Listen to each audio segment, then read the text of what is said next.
the princess has arrived. Would you like to make an investment?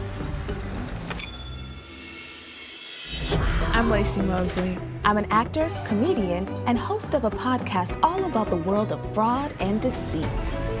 They call me Scam Goddess. Welcome to my world.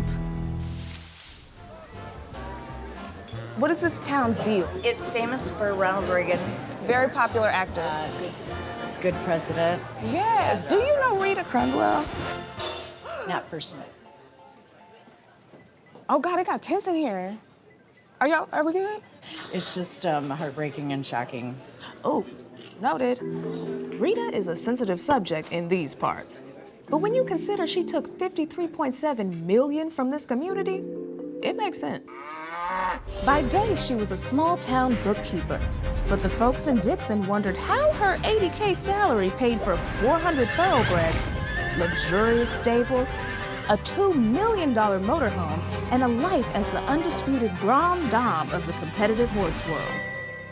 As treasurer, Rita managed the town's money, including revenue collection and bill payments.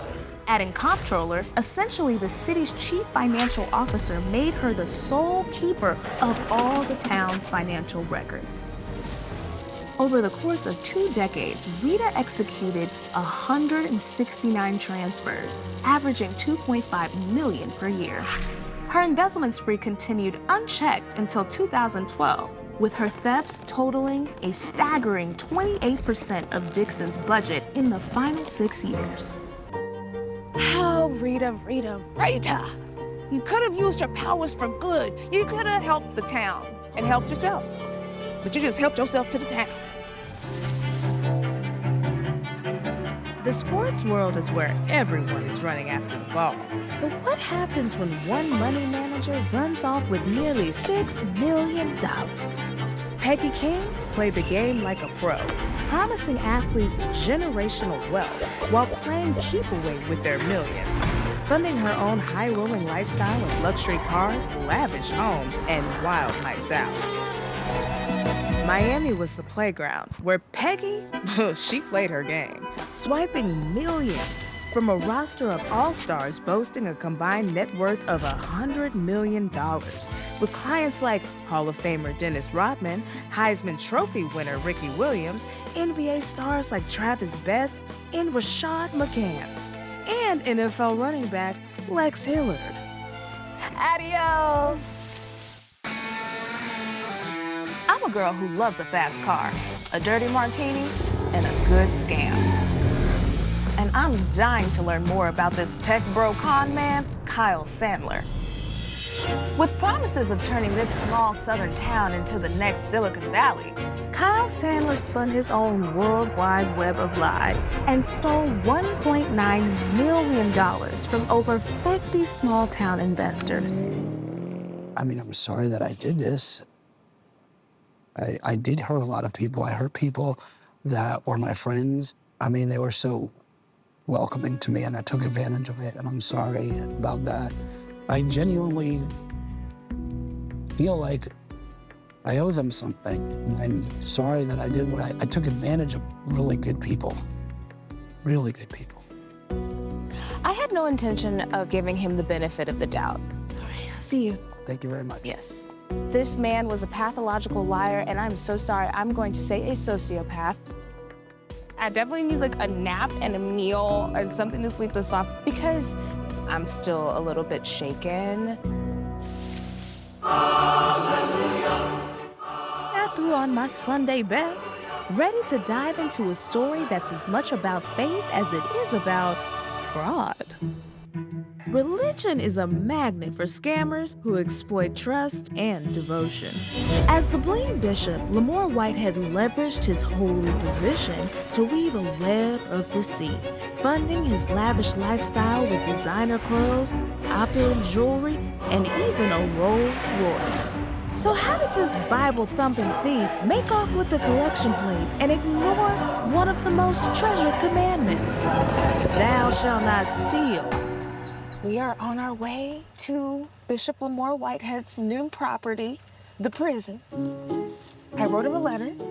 We're off to church.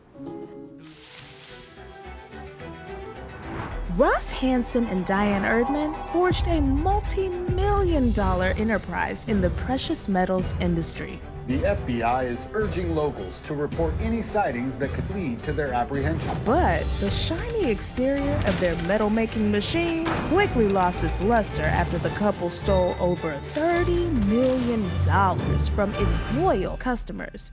Ross and Diane created a Ponzi scheme. For those of you who don't know, a Ponzi scheme pays existing investors with funds collected from new investors. So while orders kept pouring in, actual gold and silver deliveries, not so much. But that cash flow? Ross and Diane were spending it like there was no tomorrow. While Ross and Diane are ridiculous, larger-than-life characters, what they did to thousands of people is simply sad. But I do think there is a gold and maybe silver lining to this story. It's time to go. Because I'm always amazed by the resilience of people who lost so much, yet keep moving forward. Their hearts are more pure than any bouillon, chicken or gold. And I'm inspired to go check my safety deposit box. You know those fishy African Prince emails? The ones offering riches if you'll front them a little cash?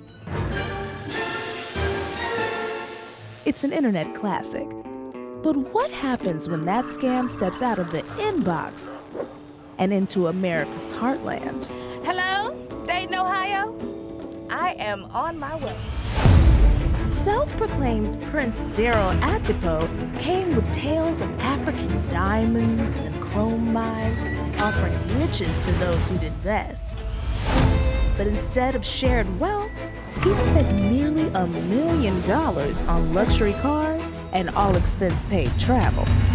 Daryl told me that he was a prince in Ghana, Africa, because he was next in line for this kingdom. He had all this money coming in, ran a diamond mine. Daryl sure looked the part, but the real power move?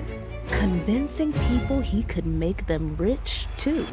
So Daryl told people that they could tap into this immense power and wealth that he had. Being an African prince in Ghana, he had access to mines for diamond and chromium, and that they could get into that business by giving him money and huge returns.